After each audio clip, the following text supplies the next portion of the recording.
Hello everyone, and hi. I don't even have any words for how long I've been gone. I have missed this community so much, and I have honestly not been doing my due diligence to make sure that I am here and doing what I love, because so many other things in life are happening. And you know what? Something's got to drop, and unfortunately it's been YouTube, which I don't know why. I don't know. I don't have an excuse for it, and I hate when people come on after they've been gone for a long time and then ramble on about why they've been gone a long time. So, I'll call out a few things. Everybody knows I started a new job, a little bit less flexible of a schedule, so makes it difficult. That's okay. I'm gonna get out videos when I can get them out. No excuses, it's just how it's gonna be. I also chopped all my hair off, and I have also sold my house. So, we are currently in talks of buying something else, but currently don't know where I'm going, but that's where I'm at for right now. So as you can see by the title, today we are going to talk about some empties. So how I'm going to do this is I'm going to just grab haphazardly from my little basket of empties, and I've been making it a point of really trying to work through my collection and not buy too much recently, honestly for the last 6 months or so, because we are moving and I knew we were planning on moving, so I didn't want to move a whole bunch of stuff I either didn't like, didn't use, or for a other entire host of reasons, just started moving things out of my collection I wasn't really using or was only a little bit left. I will just grab randomly from this basket, I haven't separated them out or anything, and go over whether I would repurchase, reuse, or if I have already, or what I liked better. So just on the top here, we have a Pantene Pro V leave-in conditioner spray. If you've been around at all ever on this channel and seen any other Empties video, there's probably one of these in there, and I do repurchase this consistently. This time I haven't, only because I have a few other leave-in conditioners from, I believe, Bosea. If I'm saying this wrong, I'll put it across the bottom. That have come in subscription boxes, so I have used those instead. So I'm really just trying to work through as much as I can. I've actually also canceled all of my subscription boxes because I was getting so much stuff that I either, again, wasn't using, didn't like, or would never have bought myself. I was finding them to be a little bit of a waste of money at this point in my life, and I have let them go. So first product, would repurchase but have not, because other products in my collection and in my goo factory are taking its place for now. Next up, I have the Essence Keep It Perfect Makeup Fix Spray. I honestly don't really have much of an opinion on this. I don't know if it really did anything more than any other setting spray or anything less. I will say that the mist is not very fine, and I know a lot of people don't really like that. I didn't get the water droplets on my face like some people say happens with like the Urban Decay or any of the other setting sprays that are very popular right now. It's kind of in between the super fine spray of the Kat Von D setting spray and the super extra, like, feels like you're spraying a water bottle on your face. I don't have any complaints about it. I got this at, I believe, Generation Beauty Toronto last year, but it is gone and I will not repurchase. This guy here is a Burberry Fresh Glow Luminous Fluid Base. This was kind of like a primer. Would not purchase. This was just a sample. Would not purchase. Did nothing. Literally did nothing to my skin. Come on, Burberry. We're expected to pay good money for you. Do something with your life. This is another classic on this channel. I actually got this from Kirsten Heath from No Blend Makeup. She brought this for me last year when she came to Toronto to do Gen Beauty with me. This was part of her gratis, and this is actually a repurchase from that one because I loved it. Will repurchase this again once I work through some more of my cleansers, moisturizers. Basically what this is like a moisturizer, but it's a mattifying gel. I'm not very dry and I'm not very oily. I can't even honestly call my skin combination.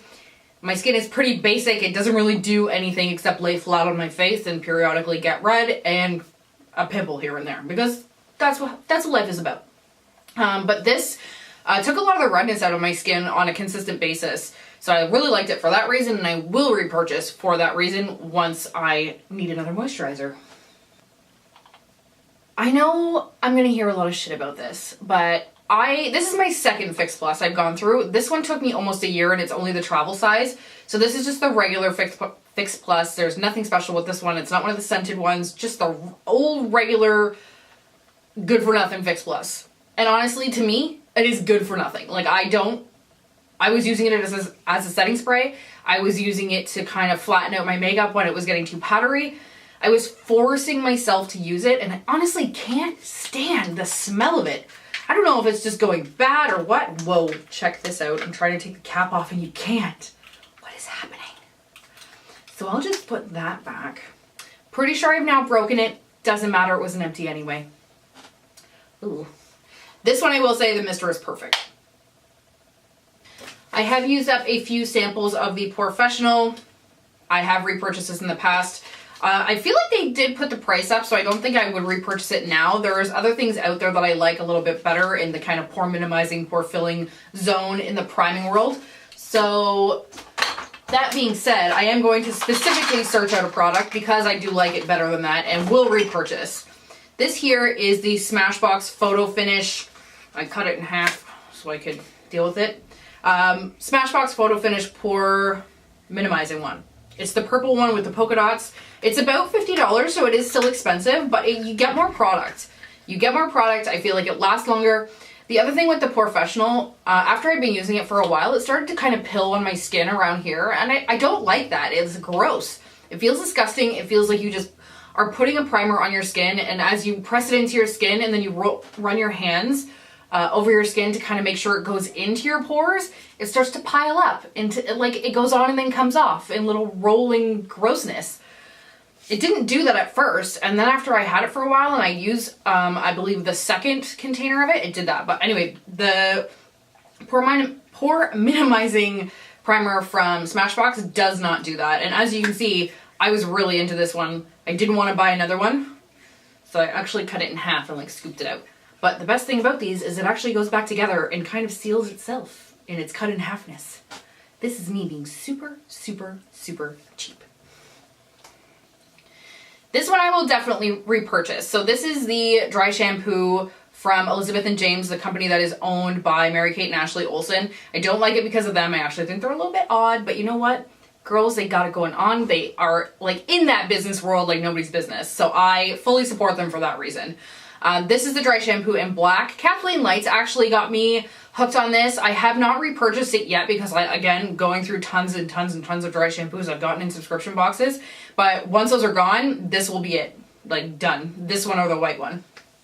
It's the only dry shampoo I've used that I legitimately feel like it works. Like, I put it in my hair and it takes the greasy look away, but it also doesn't leave that like gross dry shampoo film where in 4 or 5 hours your hair just looks dirtier, which is the challenge that I really have with dry shampoo. It makes me crazy.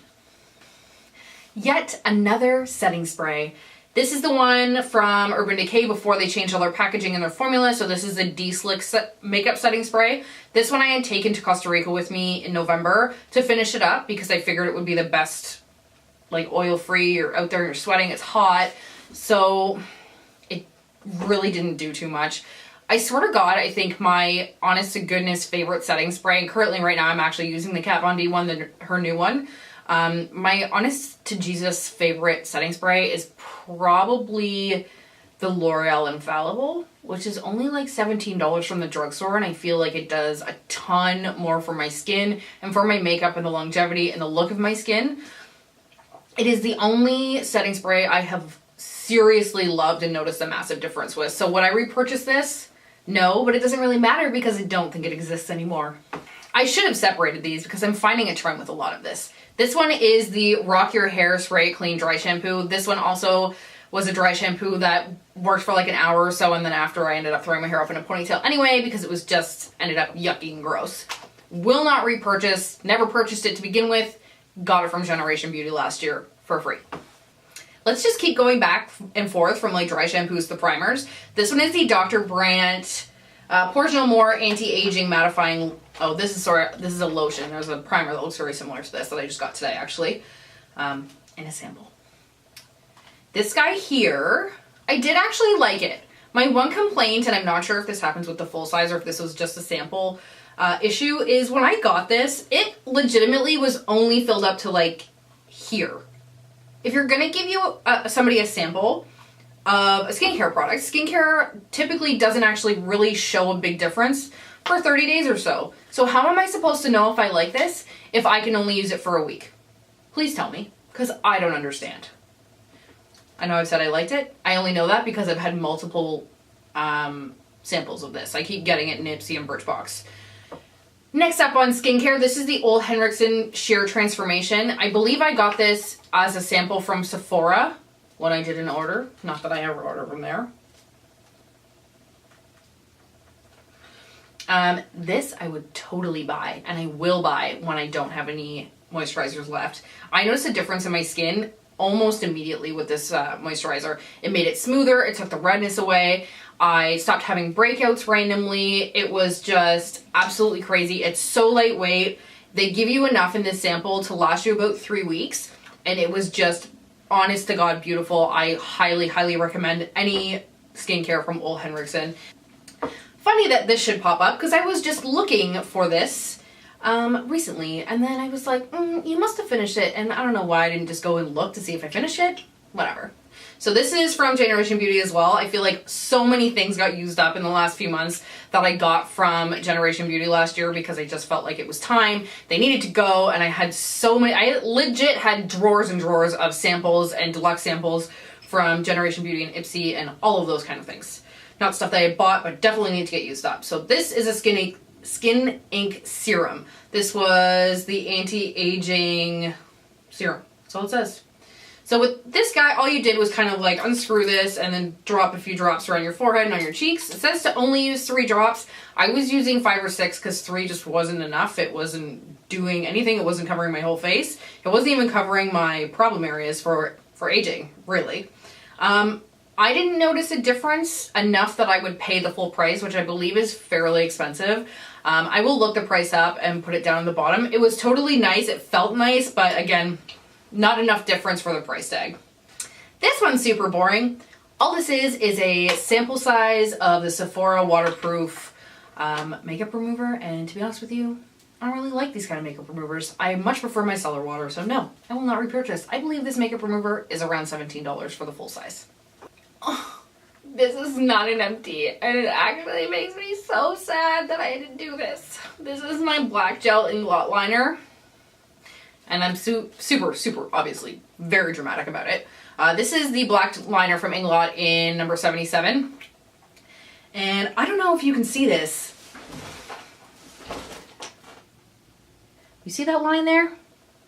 I had to throw it away because after not using it for like 3 weeks, it completely split in half and is completely dry, solid as a rock. For obvious reasons, this makes me very upset. Moving on to another makeup item, this is the Revlon Color Stay Whipped, and I have repurchased this in a different color. When I first got this, I thought it was breaking me out. Turns out it wasn't. It was something I was using in my skincare at the time, so I did end up repurchasing it. This is a shockingly good coverage foundation. If you haven't tried it, I do recommend you try it. It's pretty cheap for the drugstore. The only complaint I have is the packaging is massive and super heavy. Like, do you hear it dropping in my hand? It's so heavy. It's so aggressive. Like to store this is nuts. But the formula is great, and I really like the coverage and the finish and everything about it. It stays a long time. It says it's 24-hour wear. I don't know about that. I don't know anybody who puts on makeup at 5 a.m. and takes it off the next day at 5 a.m. to put makeup on again. Personally, not my thing. You do you. This guy here is the CoverGirl Ready Set Gorgeous Powder. This was something I had reviewed a little while ago, I believe on my blog. If it is there, I'll link it down below. This guy, I didn't like it at first, and then once I gave it another chance, I don't know if my skin changed or if it's because I used it in a different season, but it worked very well. It was actually one of my favorite powders, and a powder that I used to death. Like, there is nothing left, and it's not like I broke it up and threw it out. Like, it's gone. I used it, put it on a brush, put it on my face, and then it went down the sink eventually. Again, it's only like $6.99. Highly recommended for a powder. This is coming from someone who only used to use the MAC Skin Finish powders. This does it too. I used up another Maybelline Fit Me Concealer. If you've ever been here before, you know I like it. You know I'll repurchase it.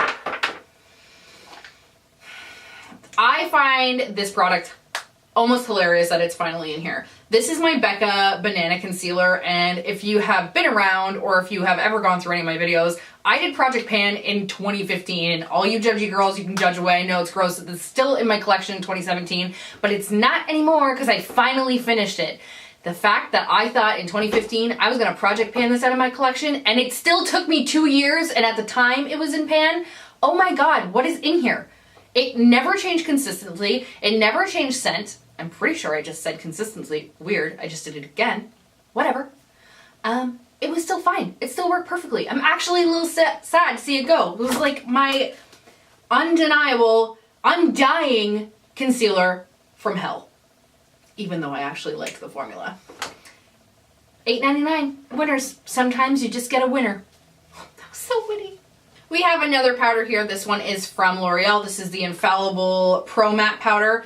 I've bought these a couple of times, and again, the packaging makes me crazy. Like, come on, L'Oreal, you are putting these prices up to $20 per, and the stupid lid breaks off every damn time. Every time. Please invest some money into your packaging. You have this little back door, you have a front door to open the powder, and you have a front door, or sorry, you have a back door to go in your little mirror here. Just get rid of the back door and make the friggin' compact work better. I can't put this in my purse, it breaks. You know what? I'm gonna bring up something. You see this? This was $6.99. This was $17.99. Guess what compact isn't broken? Found another one. Okay, so these are technically not empties, but I did have to let them go. These are the Maybelline 24-hour color tattoos. One is in Gold Rush and one is in Electric Blue. Having been doing the whole makeup thing for a while, I have realized I really don't like cream eyeshadows. I don't use them, so I stopped buying them completely. There's a couple Tom Ford ones I wanted to buy and try out. Thank you, Tati, Glam Life Guru. You just make me want to buy things that are ridiculous. But I have held back because I know that I have so many in my collection already that I just don't use. And I just don't love because they crease. This guy here, again, just another little sample. This is the Bare Minerals Anti-Wrinkle Cream. Will not repurchase. Didn't purchase to begin with. This was sent to me from Sephora as a sample and didn't do anything. I guess I don't have any wrinkles really, except for these incessant forehead wrinkles from going with this all the time. But it didn't really do anything for me. Will not repurchase. This BB Repair also came as a Sephora sample, and I don't really like hair product. It flattens my hair down for the most part, and I don't love it. It just, I don't like the way it feels in my hair. All I ever really use is detangler, and that's it. My hair is naturally curly, so I have blow dried it to death and straightened it to death also. So now it doesn't even really try to curl unless it's feeling really catty. This is like my piece de resistance of something that I've actually finished in my life, and I'm so pumped about it because, I'm pumped about it because I finished a lipstick for the first time ever. This is the YSL lipstick in number 10. Samantha from Battle Lash Beauty definitely made me buy this, but it's gone, guys. It's gone. Like, that's all the way up. I could probably scoop some out, but it just doesn't really keep the same texture as far as I'm concerned, and it's also not super convenient if I'm out and about and I would like to put this on, because then I have to pull out a lip brush and it's just not going to happen. This was $40 and I would totally repurchase it again if I didn't have 900 other lipsticks that I know basically look the same. Ooh, found another color tattoo. Oh, that one was in Fierce and Tangy. I actually did really like this color and it didn't crease, but who wears orange enough that they can honestly go through one of these in time before it starts to split off the walls of the container and go crumbly and gross? Not me, that's for sure. I also, for the first time in my life, finished a chapstick. This is a Baby Lips and it is in the shade Clear, I believe. I'm a liar. Shade 05 Quenched. It was just a clear lip balm and I used to put it on before I went to bed. I will repurchase it. I have another one currently going that has like a little bit of a red tinge to it and it's also almost gone. So when those are gone, I have a few lip masks to go through and then I will repurchase probably the Baby Lips and not the lip masks because I feel like they do the same thing and I don't have a ton of problems with dry lips. My lips have only been chapped 5 or 6 times in my adult life. We are coming down to our last few items here. So we have this one here, which was a sample I got from Sephora. This is a Cicapair by Dr. Jart. This is Tiger Grass Cream. This was like a moisturizer that honestly felt like, almost like cedar or something. It was very strange. The smell was super intense, like eucalyptus. Eucalyptus is what I meant to say, not cedar. Definitely not sticking a tree on my face. I liked it. It was really good when I was sick. Probably because it smells like Vicks. Let's be real here. It didn't do anything for my skin, so I don't think I would buy it the full size anyway. Down to the last 3. This is a melt-in sleeping mask by Lancome. I really like this. This made my forehead wrinkles kind of sink into my skin a little bit less. It kind of plumped my skin up, which was really nice. I feel like it's time that I take better care of my skin. I know I've said this before. I'm positive I have said this before and I never do it. I'm 32 and I'm starting to really notice my skin changing. Not even in a super bad way. I'm just aging a little bit and, you know, lines are gonna happen. So I'm trying to do something about it to keep the young face alive, but we'll see what happens. Definitely going to invest in another sleeping mask at some point, whether it's this one or another one. I have no idea. Last two products are the Tattoo Liner by Kat Von D. We know that I have repurchased this before and will again most likely. I love the way this works. It has the best tip as far as I'm concerned. It is freaking the best thing in the world. I have other liquid liners and other I have other liquid liners and other pen liners and nothing holds a candle to this. The only thing that I like better than this is the NYC liquid liner, which is what I normally wear almost every single day. But this is much faster and I kind of like the finish a little bit better. However, $25 versus $3.99, I can't really be that picky about a finish. I would like to say last but not least, but that is not actually the case because I don't have an opinion on this product. This is a Starlooks Ultra Longwear Lip Pencil in Charmed. This lip pencil came from BoxyCharm and it came frigging empty. Legit empty, nothing in it. I was gonna call and complain and didn't bother because I had already canceled my BoxyCharm subscription when this one came in the mail. So realistically, what was the point? Anyway guys, thank you so much for watching and I'm really hoping to be back and at least put out a few videos a month. I'm trying not to like come in here and be like, I'm coming back, I'm coming on a schedule because I don't know if that's true. Also, I'm pretty sure I did that on my last video and then I disappeared for 7 whole months. But if you ever want to talk to me, please feel free to reach out on Instagram, on Snapchat, wherever you want to. I am around, I am existing in that world. I just am not super active or as active as I would like to be on YouTube at the moment because I just don't have the time. But I'm happy to be here and I am happy that you are here as well. If you like this video, please give it a thumbs up. And if you want to hang around and see if I ever do come back again, please subscribe.